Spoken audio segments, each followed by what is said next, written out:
Have you ever lain awake at 2 a.m., staring at the ceiling, feeling like your mind just won't switch off? Like sleep has become some secret club you're no longer invited to after turning 70?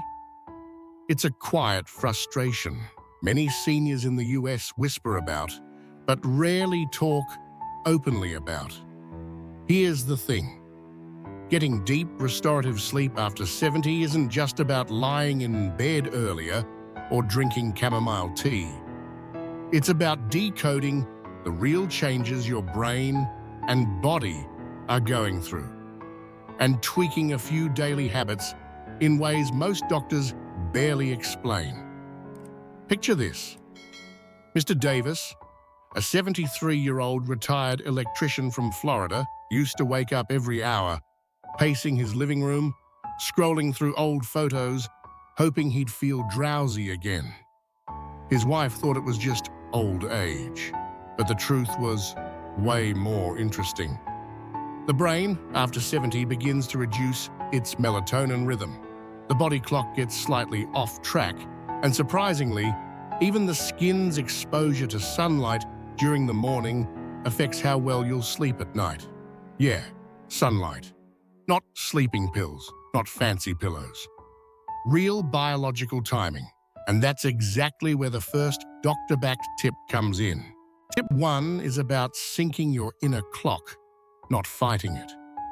Many seniors unknowingly mess up their circadian rhythm by staying indoors till noon, watching TV, or sipping coffee by the window without actual sunlight hitting their skin.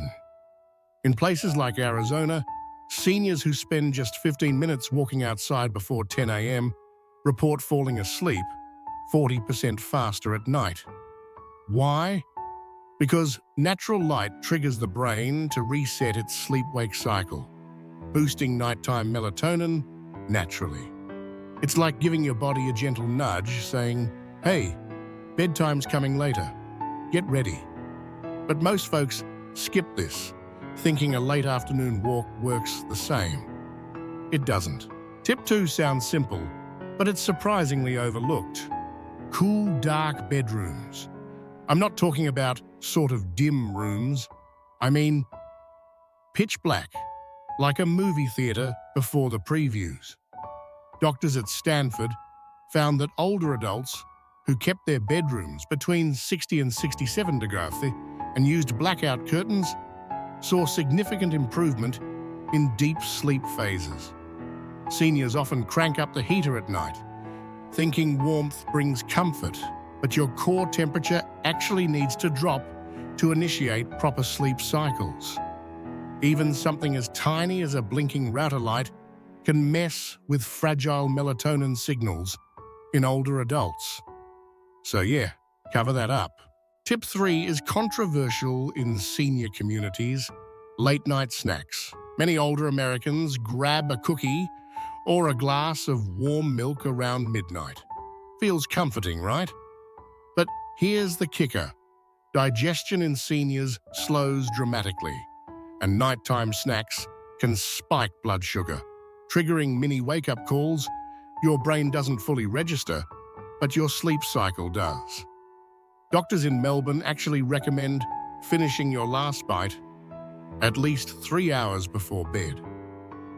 Some even suggest a light protein snack, like a boiled egg, at dinner, instead of sugary treats, which stabilizes insulin levels and prevents those 3 a.m. "Why am I awake?" moments. Tip 4 is something Dr. Patel from Boston often shares with his senior patients, and it's shockingly effective: scheduled brain unloading.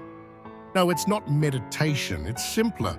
Seniors are often processing memories, family worries, or health concerns at night, and their minds spiral. Dr. Patel tells patients to grab a small notepad 30 minutes before bed, jot everything down: appointments, worries, even random grocery items, and then close it. This physical act signals the brain, "We've handled it. Let's rest." It's like mentally clocking out. Many of his patients say this trick alone made them stop overthinking in bed. Finally, tip 5 is the game changer. Most seniors don't realize that their daytime movement, or lack of it, is the real culprit behind sleepless nights. Light exercise, like a 20-minute walk after lunch or even gentle stretches in the living room, helps regulate sleep hormones far more effectively than supplements. In places like Portland, community centers noticed seniors who joined afternoon dance or Tai Chi sessions were sleeping through the night within weeks. No fancy meds, no apps, just consistent movement. And here's a bonus fact. Exercising too late in the evening can actually hurt sleep because it spikes adrenaline. So afternoons are gold. These aren't your usual drink warm tea or count sheep tricks floating all over YouTube. They're practical, science-backed tweaks that real doctors in the US share with their senior patients, but rarely make it into everyday conversation. And the beauty is, they work without turning your nightly routine upside down. You don't need expensive gadgets, you don't need a brand new mattress, and you definitely don't need to accept restless nights as some inevitable part of aging. Imagine closing your eyes at 10 p.m. and waking up at 6 a.m. feeling actually refreshed, not groggy and irritated. It's possible even after 70. Sleep isn't slipping away. You just need to meet it halfway, smarter. And maybe, just maybe, Mr. Davis's story could be yours too.